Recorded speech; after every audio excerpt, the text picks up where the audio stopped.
क्यों दौड़ रहे हैं? सिर्फ दौड़े चले जा रहे हैं। क्षणिक इंद्रियों ने कोई इच्छा प्रकट की कि मेरे को मेरी इंद्रियां तृप्त करनी है, केवल मन में कोई विचार आया, कोई इच्छा उत्पन्न हुई, कोई देखा देखी हो गई, कोई लोभ उत्पन्न हो गया और भागा दौड़ी हमने शुरू की। एक बार भी ठहर कर विचार नहीं किया कि यह साधन रूपी मनुष्य शरीर हमें क्यों मिला है। क्या हमें सिर्फ भोग के लिए मिला है? क्या सिर्फ हमारे मन में जो इच्छाएं उत्पन्न हो रही है, क्या सिर्फ उन इच्छाओं की पूर्ति के लिए मिला है?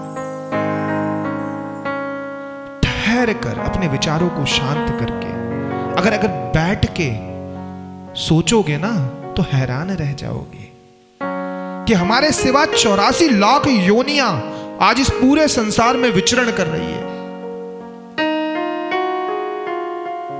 उन्हें चिंता नहीं है, उन्हें किसी बात की परवाह नहीं है, उन्हें टेंशन नहीं है, उन्हें एंजाइटी नहीं है, उनको डिप्रेशन नहीं है। आपने सुना है कोई गाय कभी डिप्रेशन में है? नहीं है। मनुष्य क्यों है? कि मनुष्य उसके बनाए जगत को तो भूल गया और खुद के बनाए जगत में आसक्ति लगा दी। आज जो और जीव जंतु है ना, वो उसके भरोसे उठते हैं, उसके भरोसे विचरण करते हैं, उसी के भरोसे उन्हें भोजन मिलता है। इसीलिए वो इन सभी विकारों से दूर है। लेकिन मनुष्य पे अति कृपा परमात्मा ने क्या की कि और जीव जंतुओं को तो केवल भोग योनि में प्रकट किया है, लेकिन केवल मनुष्य है जो कर्म योनि और भोग योनि दोनों में है। हमें भोग भी करना है लेकिन साथ में कर्म भी करना है। और कर्म कैसा करना है? जो कर्म धर्म प्रधान हो।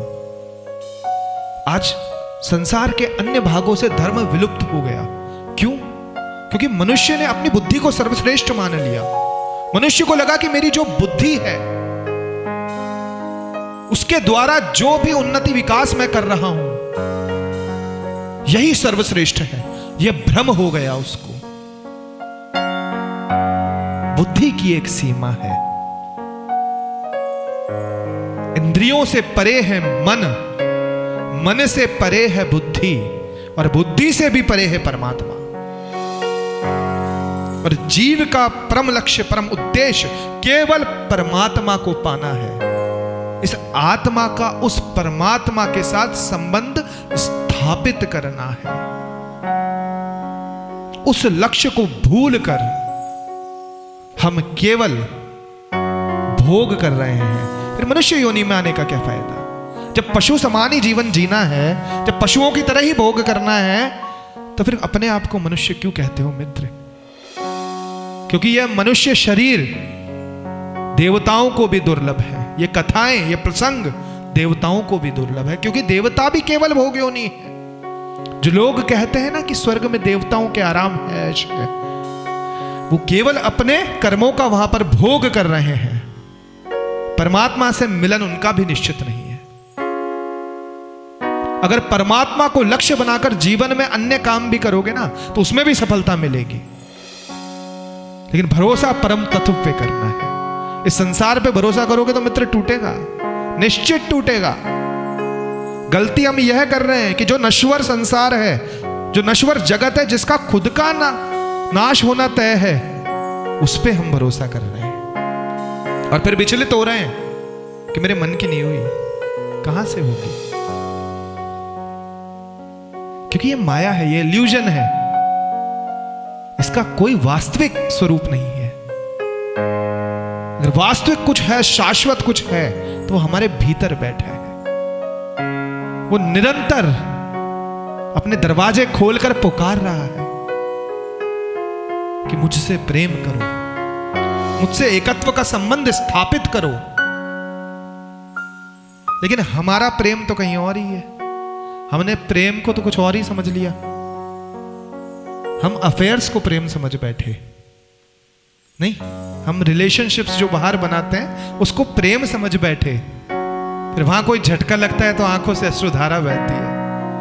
बड़े बड़े शायर याद आ जाते हैं, व्यक्ति बड़ा क्रिएटिव हो जाता है, नहीं बड़ी बड़ी बातें करने लगता है, बड़े बड़े दार्शनिक स्तर की बातें करने लगता है कि सब धोखा है। भैया शास्त्रों में पहले ही लिखा था, लेकिन चखे बिना स्वाद थोड़ी पता चलता है। जब व्यक्ति चखता है तभी उसे उस वस्तु के स्वाद का पता चलता है। और युवाओं के साथ तो सबसे ज्यादा आज के समय पे यह दिक्कत है, नहीं वो प्रेम नहीं है, वो ईगो हर्ट होता है कि किसी ने मुझे कैसे छोड़ दिया। आप किसी को छोड़ो तो दुख नहीं होता, देखना, लेकिन कोई आपको छोड़ दे तो दुख होता है, क्योंकि वहां पे अहंकार पे चोट लगती है कि यार मुझे कैसे छोड़ दिया। उसने स्वयं में इल्यूजन बना दिया था कि मैं तो सर्वश्रेष्ठ, मैं तो सबसे ज्यादा प्रेम करने वाला व्यक्ति हूं। इस संसार का नियम है, जब इसको बेटर मिलता रहेगा ना, ये आपको स्किप करते जाएंगे। जैसे किसी कुछ बेटर मिला, आप रिप्लेस हो गए। आप रिप्लेस कहां से नहीं होते? केवल उस परमात्मा के यहां से। प्रेम केवल उस परमात्मा से संभव है और किसी से नहीं। और उसको पाने का सबसे सुगम मार्ग भी प्रेम है। लोग आंखें बंद करके आलती पालती लगाकर आंखें बंद करके कहते हैं कि हम ध्यान कर रहे हैं, मेडिटेशन कर रहे हैं। 15-20 मिनट आधे घंटे करके कोई बिंदु ढूंढते रहते हैं ना, कि कोई बिंदु की तरफ फोकस करो। कुछ नहीं मिला, वर्ष बीत गए, कुछ भी नहीं मिला, ना कुछ दिखा ना कुछ हुआ, क्योंकि एक और विचार दिमाग में डाल लिया कि कुछ दिखेगा कुछ होगा। नहीं मित्र, ये सब प्रैक्टिकल पहले हो चुके और इन सभी का सार इन शास्त्रों में, इन ग्रंथों में लिख दिया। अगर बुद्धि और ज्ञान से परमात्मा मिलता तो उद्धव तो बृहस्पति के शिष्य थे, जो देव गुरु बृहस्पति, जिन्होंने देवताओं को शिक्षा दी, उनके शिष्य होने के बाद भी उद्धव का ज्ञान ब्रजमंडल वृंदावन के अंदर फैल हो गया। मित्र, जब गोपियों के समक्ष गए और ज्ञान की बातें करने लगे, तुम क्या परमात्मा के चक्कर में पड़ी हो, ज्ञान को हासिल करो। तो गोपी ने कहा चल चल तेरा काम कर। किसे सिखा रहा है? ये कृष्ण जैसे कपड़े पहनकर आकर अपने आप को कृष्ण समझ रहा है। हम जिस हाल में, हमें मस्त रहने दें, क्योंकि प्रेम, मैंने कहा ना कि प्रेम त्याग का नाम है, प्रेम हासिल करने का नाम नहीं है, प्रेम पा लेना नहीं है, प्रेम छोड़ देना है। प्रेम वही कर सकता है जो देना जानता है, जो लेना जानता है वो प्रेम कभी नहीं कर सकता, क्योंकि लेने वाला तो भिखारी होता है। भिखारी प्रेम नहीं कर सकता, धन का भिखारी नहीं, प्रेम का भिखारी। आदमी राजा किससे होता है? अपने त्याग की भावना से, जो देना जानता है। तो प्रेम बहुत एक्सपेंसिव मामला है, सस्ता काम नहीं है। और भगवान श्री कृष्ण के जीवन से हमने यही सीखा कि प्रेम के लिए उन्होंने किसी बात की कभी परवाह नहीं की।